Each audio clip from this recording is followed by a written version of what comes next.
2004년에 그리스 아테네에서 개최되었던 올림픽의 개막식을 기억하시나요? 그리스의 찬란한 문화유산을 아름다운 퍼포먼스를 통해 재현해서 많은 이들의 찬사를 받았던 개막식으로 기억하는데요. 현재 고대 그리스의 회화는 거의 유실된 상태이며 쇠는 부식되었고 청동은 무기로 재주도됨에 따라 그나마 가장 잘 보존된 대리석 조각상이 그리스의 문화유산을 대표하고 있습니다.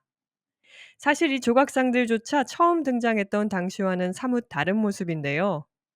마치 표백된 듯한 하얀 표면의 조각상들은 세월이 지나며 겉에 색칠이 벗겨진 것입니다. 현재 우리가 아는 고화한 모습의 대리석 조각상은 시간의 세례를 받아 완성된 것이지요. 그런데 혹시 이 조각상들이 왜 하나같이 옷을 벗고 있는 것인지 아시나요? 도대체 이 조각상들의 모델은 누구였을까요?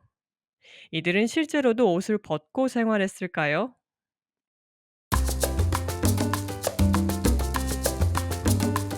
서양 미술에서 누드는 참 자주 등장하는 소재였습니다.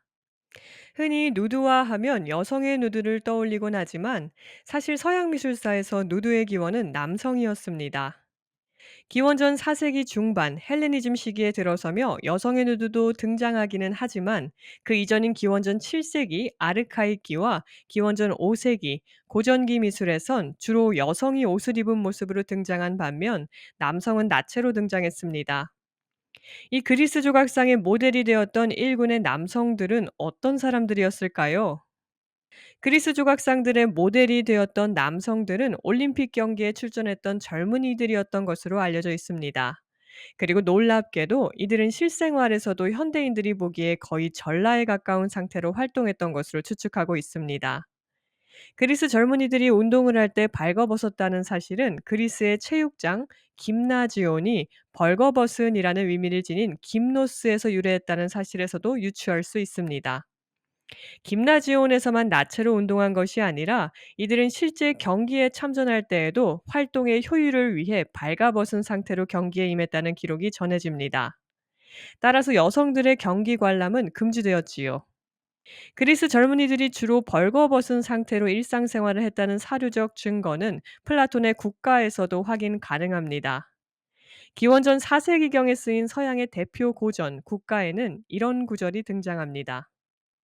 벌거벗은 남자들을 추잡하고 우습게 생각한 것은 그다지 오래된 일이 아니라네. 대부분의 문명에서 예술은 종교나 위례 혹은 장식에서 출발한 경우가 많았으나 고대 그리스에서는 인간이 표현의 중심이었지요. 그리고 고대 그리스 시민 사회는 인간을 오직 남성으로 정의했으며 아름다움의 가치 기준 역시 남성에 있었지요.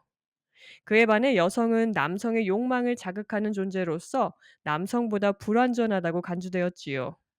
따라서 그리스 시대 조각상은 당대 사람들이 이상적인 아름다움이라 여겼던 젊은 귀족 남성의 나체로 제작된 것입니다. 올림피아의 경기에서 승리한 젊은이들의 나체상은 그리스인들의 민족적 우월성을 선전하고 귀족들의 결속을 강화하는 강력한 수단이었습니다. 우리는 비현실적으로 잘생긴 남성을 조각미남이라 부르곤 하는데요. 현존하는 그리스 조각상들을 보면 납득이 가능한 칭호입니다. 그런데 실제 이 당시 그리스의 남성들은 정말 이토록 잘생겼을까요? 그 시대에 안 가봐서 확언은 못하지만 아닐 가능성이 큽니다.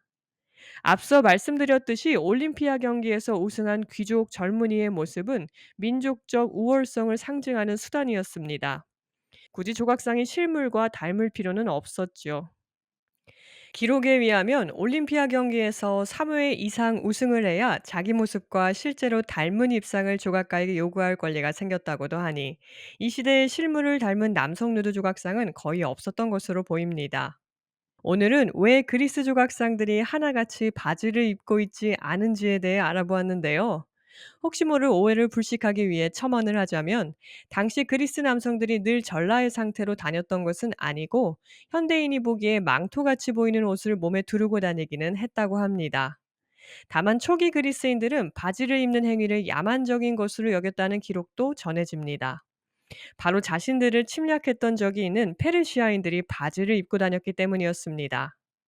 그러나 후에 그들도 바지의 기능을 깨닫고 입기 시작했다고 하네요.